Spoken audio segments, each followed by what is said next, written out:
बहुत पुराने जमाने की बात है, जब जमीन पर इंसाफ का राज था और आसमान से बरकत की बारिश होती थी। उन दिनों में एक सल्तनत थी जिसका नाम था गुलशन ए नूर यानी रोशनी का बाग। इस सल्तनत के बादशाह का नाम था शाह आलम सुल्तान फरीद। वो इतने रहम दिल और इंसाफ पसंद थे कि उनकी रियासत में कोई भूखा नहीं सोता था और कोई मजलूम बेकस नहीं रहता था। सुल्तान फरीद का कद लंबा था, रंग गेहुआओं और आंखों में एक अजीब नूर था जो देखने वाले की रूह तक पहुंच जाता था। उनकी दाढ़ी सफेद हो चुकी थी, माथे पर वक्त की लकीरें उभर आई थी, मगर उनकी आवाज में अभी भी वह तासीर थी कि एक इशारे पर हजारों सिपाही जान देने को तैयार हो जाते। वो अपनी प्रजा के लिए बाप की तरह थे, सख्त भी मेहरबान भी।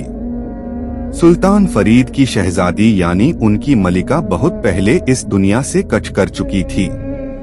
उन्होंने 3 बेटियां छोड़ी थी, 3 ऐसे गौहर जो बादशाह की आंखों का नूर थी। सबसे बड़ी बेटी का नाम था शाहजादी रुसाना, बीच वाली का नाम था शाहजादी परवीन और सबसे छोटी का नाम था शाहजादी मेहरुन्निसा। रुखसाना और परवीन दोनों बहनें देखने में बड़ी खूबसूरत थी।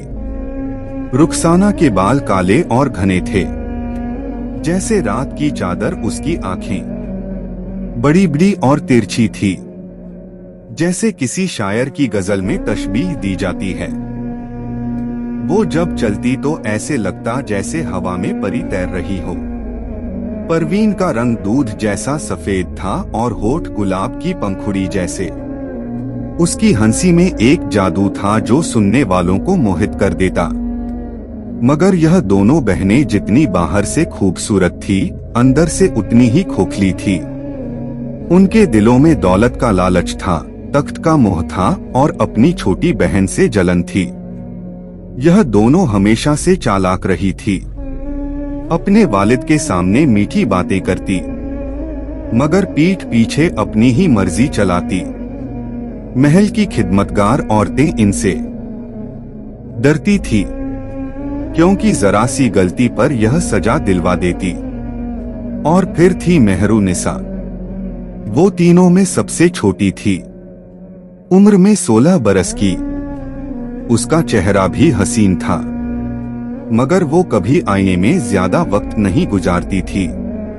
उसकी आंखों में एक सादगी थी, एक मासूमियत थी जो दिल को छू जाती थी। वो अपनी वालिदा की याद में अक्सर महल के बाग में जाकर बैठती और चिड़ियों को दाना डालती। गरीब बच्चे अगर महल के फाटक पर आते तो वह चुपके से अपने जेवर निकालकर उन्हें दे देती। उसके दिल में ना किसी से हसद था, ना किसी से कीना। वो अपनी बड़ी बहनों का अदब करती, अपने वालिद की फरमाबरदारी करती और अल्लाह से दुआ मांगती कि सबको सलामती मिले। महल बड़ा भव्य था, संगमरमर के खंभे, सोने चांदी के झूमर, रेशम के पर्दे जिन पर नफीस खड़ाई की गई थी। दीवान खाने में बड़ा तख्त था जिस पर बादशाह बैठते और अपनी प्रजा की फरियाद सुनते। महल के बाग में तरह तरह के फूल खिले रहते, गुलाब, चमेली, रातरानी, फव्वारे चलते रहते जिनकी आवाज दिल को सुकून देती। मगर इस खुशहाली के बीच एक परेशानी की लहर भी थी। सुल्तान फरीद बूढ़े हो रहे थे, उनके कंधे झुकने लगे थे, चलने में तकलीफ होती थी। उन्हें यह फिक्र सताने लगी थी कि उनके बाद इस सल्तनत का क्या होगा। उनका कोई बेटा तो था नहीं जो तख्त संभाले। तीनों बेटियां थी, मगर वह तय नहीं कर पा रहे थे कि किसे अपना वारिस बनाएं। यह बात थी सर्दियों के मौसम की। आसमान पर बादल छाए हुए थे और ठंडी हवा चल रही थी। बादशाह अपने हुजरे में लेटे थे। उनका मिजाज कुछ ठीक नहीं था, तबीयत बिगड़ने लगी थी। बुखार आता, सीने में दर्द रहता। हकीमों ने तरह तरह की दवाइयां दी, मगर कोई खास फायदा नहीं हुआ।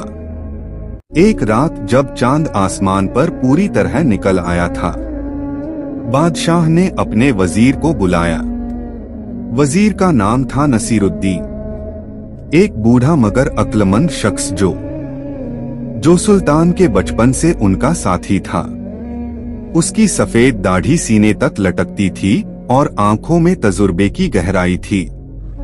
नसीर, बादशाह ने कमजोर आवाज में कहा, मेरा वक्त करीब आ रहा है, मुझे अपना वारिस चुनना होगा। नसीरुद्दीन ने सर झुकाया और कहा, हुजूर, अल्लाह आपको लंबी उम्र दे, मगर आपकी फिक्र जायज है।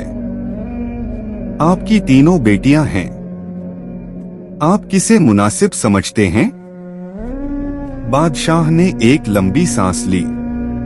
मुझे नहीं मालूम नसीर, मैंने अपनी बेटियों को हमेशा एक जैसा प्यार दिया है, मगर अब मुझे जानना है कि कौन सच में मुझसे मोहब्बत करती है, कौन इस सल्तनत की जिम्मेदारी उठा सकती है।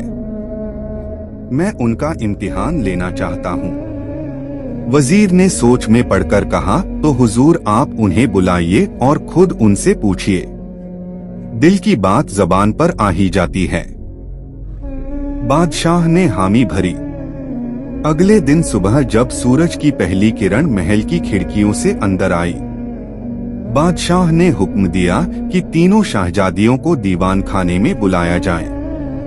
दीवान खाना सजाया गया, तख्त पर मखमली गद्दे बिछाए गए, खिदमतगार इत्र छिड़क रहे थे और दरबारी इकट्ठा हो रहे थे। सबको पता चल गया था कि आज कुछ खास होने वाला है। रुखसाना सबसे पहले आई। उसने गुलाबी रंग का लिबास पहना था, सोने के जेवर पहने थे, माथे पर हीरे की बिंदी चमक रही थी।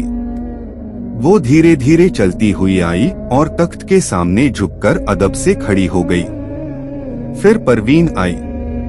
उसने नीले रंग का जोड़ा पहना था, गले में मोतियों का हार था।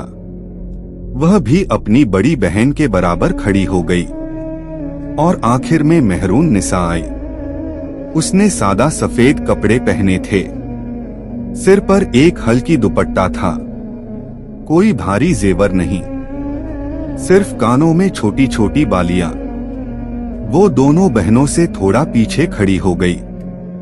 बादशाह ने अपनी कमजोर आंखों से तीनों बेटियों को देखा। उसका दिल भर आया।